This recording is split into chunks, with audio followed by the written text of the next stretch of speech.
Hello friends, Shringi Gyandhara channel में आपका स्वागत है। आज का हमारा टॉपिक है कारक। अब देखिए इसको इंग्लिश में केस बोलते हैं।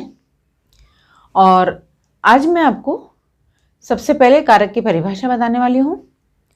उसके बाद में हम थोड़े से एग्जाम्पल्स लेंगे और एग्जाम्पल्स लेने के बाद में मैं आपको छोटी छोटी टिप्स देने वाली हूँ, तो आप ध्यान से देखिए।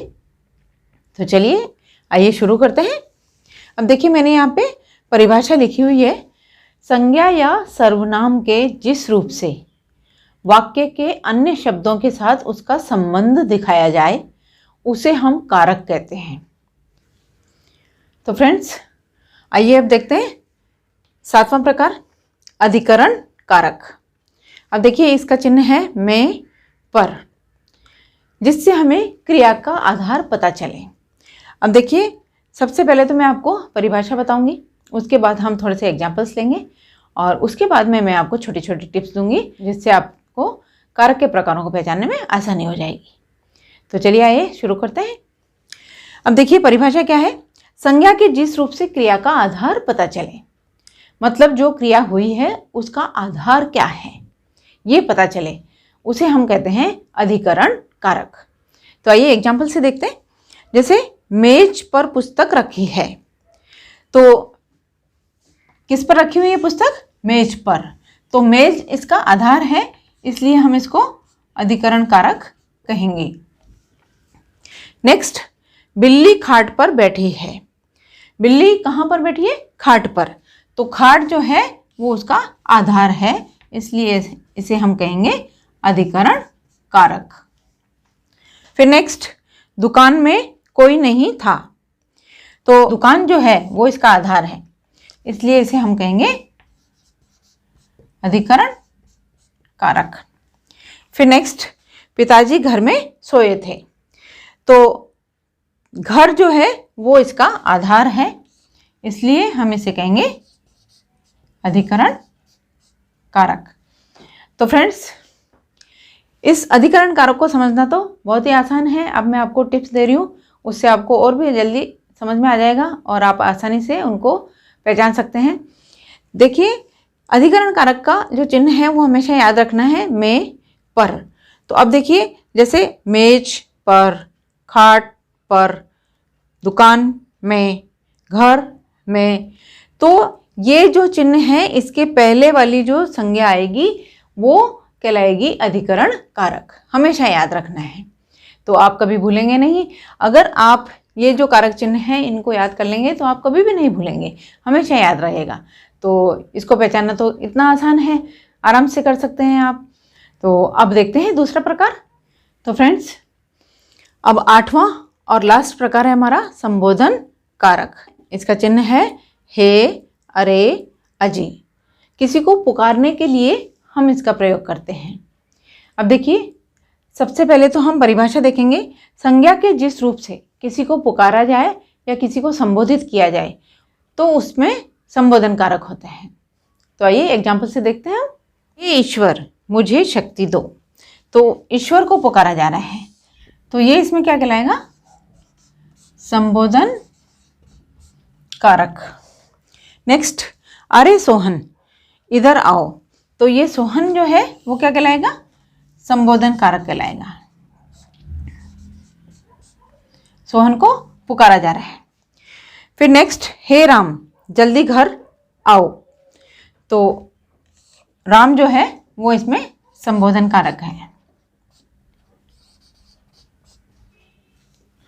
फिर नेक्स्ट, अरे मोहन पुस्तक लेकर आओ। तो ये जो मोहन है वो इसमें क्या कहलाएगा? संबोधन कारक।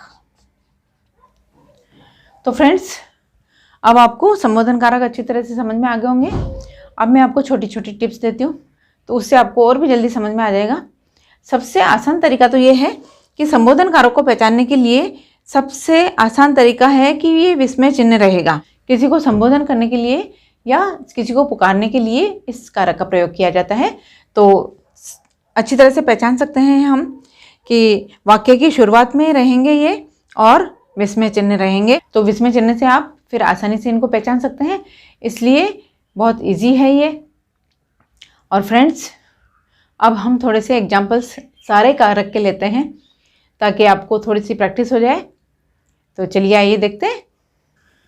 तो फ्रेंड्स आइए अब कारक के सारे प्रकारों के हम अभ्यास करते हैं।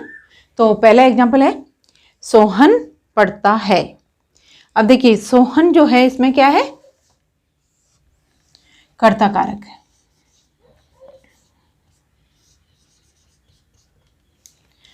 नेक्स्ट, मोहन दरवाजा खोलता है। तो मोहन ने किसको खोला, दरवाजे को खोला, तो ये हो गया हमारा कर्म कारक। नाउ नेक्स्ट, रौनक ने चाकू से फल काटा। तो चाकू से क्या हो गया, इसका चाकू इसका साधन हो गया, इसलिए इसको हम क्या कहेंगे, करण कारक। नेक्स्ट, मैं कार से विद्यालय जाता हूं। तो कार इसमें साधन का काम कर रही है, इसलिए हम इसे क्या कहेंगे, करण कारक। फिर नेक्स्ट, मैंने फोन द्वारा संदेश भेजा है। तो फोन द्वारा, फोन यहां पर साधन का काम कर रहा है, इसलिए इसे हम क्या कहेंगे, करण कारक। फिर नेक्स्ट, मामा जी बच्चों के लिए खिलौने लाए। अब देखिए बच्चों के लिए जो है ना, तो ये बच्चे इसमें क्या कहलाएंगे, संप्रदान कारक।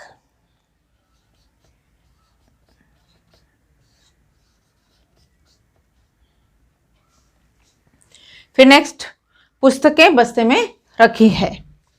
तो बस्ता क्या कहलाएगा इसमें, अधिकरण कारक, क्योंकि ये इसका आधार है, अधिकरण कारक। फिर नेक्स्ट, यह राम की माँ है। तो राम और माँ में संबंध बताया जा रहा है, इसलिए हम इसे क्या कहेंगे, संबंध कारक, संबंध कारक। फिर नेक्स्ट, हम घर से बाहर निकले। अब देखिए घर से बाहर निकले तो घर से अलग हो गए, तो इसे हम क्या कहेंगे, अपादान, अपादान कारक। फिर नेक्स्ट, हे सोनू वह मेज इधर लाओ। तो अब देखिए इसमें संबोधित किया जा रहा है सोनू को, तो इसे हम कहेंगे संबोधन कारक। तो फ्रेंड्स अब आपको ये कारक के प्रकार अच्छी तरह से समझ में आ गए होंगे। अब जाते जाते मैं आपको एक बात और याद दिला देती हूँ कि मैंने हर ग्रामर के टॉपिक से रिलेटेड टेस्ट सीरीज़ के वीडियो बनाए हैं, तो उनसे आप घर में बैठ करके प्रैक्टिस कीजिए। और प्रैक्टिस करने के दौरान अगर आपको कोई भी दिक्कत आती है तो आप मेरे उन ग्रामर के टॉपिक से रिलेटेड जो वीडियो हैं उनको आप बार बार में देखिए, ताकि आपको समझ में आ जाएगा और आप बहुत अच्छे मार्क्स उसमें ले सकते हैं। इसलिए घर पे बैठ करके ज़्यादा से ज़्यादा आप प्रैक्टिस कीजिए, ताकि आपको ग्रामर एकदम इजी लगने लगे। तो फ्रेंड्स आज के लिए तो इतना ही। और मेरा ये वीडियो आपको कैसे लगा, अगर मेरा ये वीडियो आपको पसंद आया हो तो इसको लाइक कीजिए, शेयर कीजिए, सब्सक्राइब कीजिए और बेल आइकन को दबा दीजिए। अगले वीडियो में हम फिर मिलते हैं, तब तक के लिए बाय बाय।